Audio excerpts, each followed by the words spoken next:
இன்னைக்கு நம்ம பிராண முத்ரா பார்க்க போறோம். பிராண முத்ரா பார்க்கறதுக்கு மூலமா முதல்ல பிராணன்னா என்னன்னு தெரிஞ்சுப்போம்.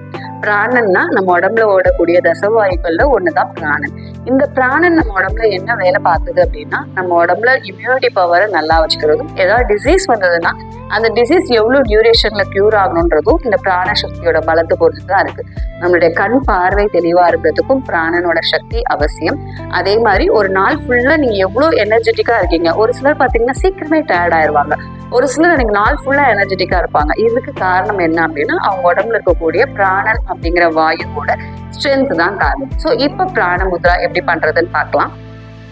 உங்களுடைய கட்டை விரல்ல உங்களுடைய சுண்டு விரலையும் உங்களுடைய மோதிர விரலையும் வச்சுக்கோங்க. இந்த மாதிரி வச்சு, இதுதான் பிராண முத்ராவோட பொசிஷன்.